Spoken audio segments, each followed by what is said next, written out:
Subscribe कीजिए मेरे channel को और प्रेस कीजिए बेल बटन ताकि आप मेरी आने वाली वीडियो देख सकें।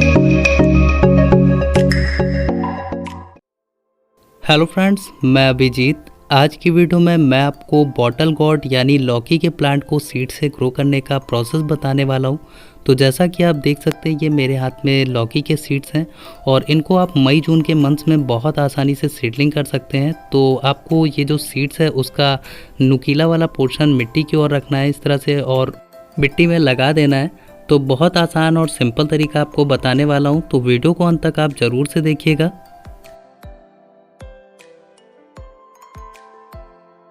लौकी के प्लांट की सीडलिंग के लिए जो हम मिट्टी लेंगे उसमें 30% गोबर की खाद और 70% सॉइल वाला पॉटिंग मिक्स लेंगे और इस तरह के पॉटिंग मिक्स में हमारा जो प्लांट है बहुत अच्छे से ग्रो करेगा। लौकी के सीड का जो नुकीला वाला पोर्शन है आपको मिट्टी की ओर रखना है और इस तरह से आपको 1 इंच के अंदर आपको धंसा देना है। बहुत ज़्यादा अंदर इनको नहीं काटना है। तो ये हमारा 12 इंच का पॉट है और इसमें मैं 6 सीड्स को लगभग 2 इंच की दूरी पे लगा रहा हूँ ताकि हमारे प्लांट जब तैयार हो तो इनको रिपोर्ट कर सकें। तो अब हम इसमें पानी डाल देंगे। पॉट में ड्रेनिंग सिस्टम का ध्यान रखिए। जैसे ही हम पॉट में पानी डालें तो जो वेस्ट वाटर है वो ड्रेनेज होल से आसानी से निकल जाए और आप देख सकते हैं पॉट में नमी बनी रहे और पानी रुकना नहीं चाहिए, जिससे हमारे सीड्स अच्छे से ग्रो हों। अब हम इनको धूप में डायरेक्ट रखेंगे। सीड्स को लगाए आज 10 दिन हो चुके हैं और हमारे जो सीड्स हैं उनसे 2 प्लांट ग्रो हुए हैं, यानी हमारे 2 ही सीड्स जर्मिनेट हो पाए हैं, बाकी के सीड्स हमारे ग्रो नहीं हुए हैं।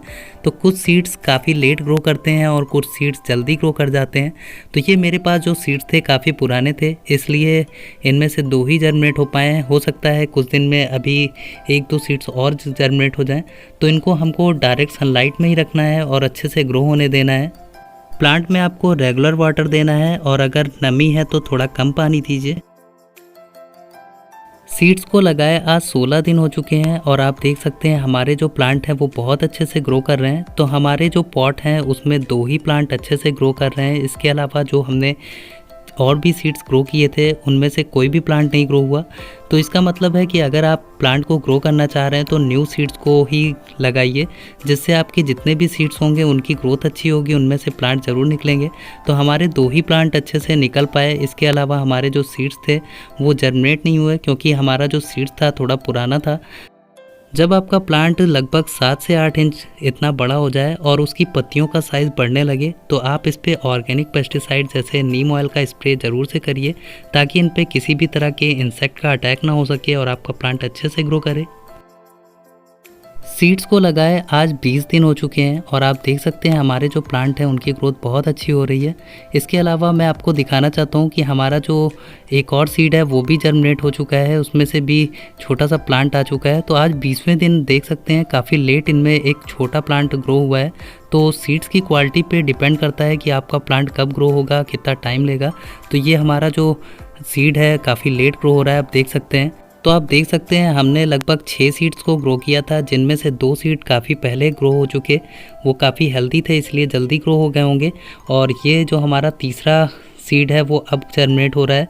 तो इस तरह से कुछ प्लांट के जो सीड्स होते हैं वो काफ़ी पुराने होने के कारण धीमे धीमे टाइम लेते हैं। मैं ज़्यादातर प्लांट की सीडलिंग और प्लांट को लगाने के लिए गोबर की खाद वाला ही सॉइल मिक्स यूज़ करने के लिए आपको बताता हूँ, क्योंकि ये बहुत ज़्यादा कॉस्टली नहीं होते हैं। इसके अलावा आप प्लांट की सीडलिंग कोकोपीट जैसे सॉइल मिक्स में भी कर सकते हैं, लेकिन वो बहुत ज़्यादा कॉस्टली होने के कारण सभी लोग इसको नहीं ले सकते। तो इसीलिए मैं आपको ऐसी सॉइल मिक्स का यूज़ करना बताता हूँ जो बहुत ज़्यादा कॉस्टली नहीं होती। लौकी के सीड्स लगाए आज 28 दिन हो चुके हैं और आप देख सकते हैं हमारे जो प्लांट हैं वो बहुत अच्छे से ग्रो हो चुके हैं।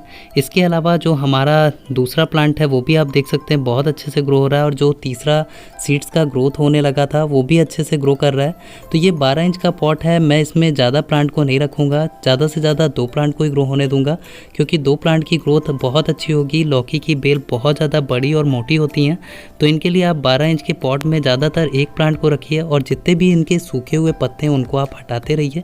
तो आप ध्यान रखिए कि 12 बजे के बाद की धूप इन पे ना पड़े क्योंकि बहुत ज़्यादा इस टाइम टेम्परेचर होता है। तो इनकी सारी सूखी पत्तियों को आप हटाते रहिए और हफ्ते में एक बार आपको इन पर ऑर्गेनिक पेस्टिसाइड का छिड़काव करना है। ऑर्गेनिक पेस्टिसाइड कैसे तैयार करते हैं, अगर आपने उस वीडियो को नहीं देखा है तो डिस्क्रिप्शन में आपको उस वीडियो का लिंक मिल जाएगा, आप वहां से देख सकते हैं। या तो आप नीम की पत्तियों को उबालकर छानकर उनके जो पानी बचते हैं उनको आप प्लांट के ऊपर स्प्रे कर सकते हैं, जिससे प्लांट की हेल्थ अच्छी होगी, इन पर कोई भी इंसेक्ट अटैक नहीं होगा।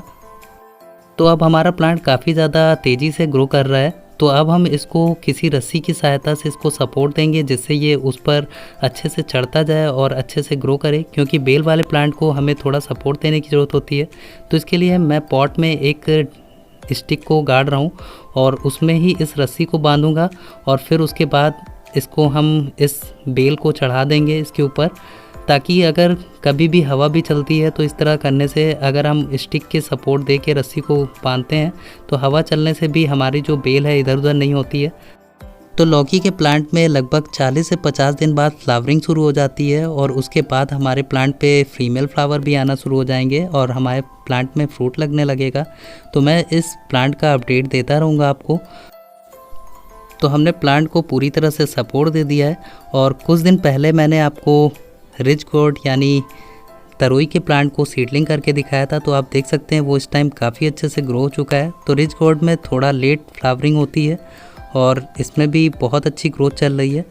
तो लौकी के प्लांट को सीड से ग्रो करने का प्रोसेस कैसे लगा, अगर अच्छा लगा तो लाइक कीजिएगा। आज के लिए इतना ही, take care and bye bye.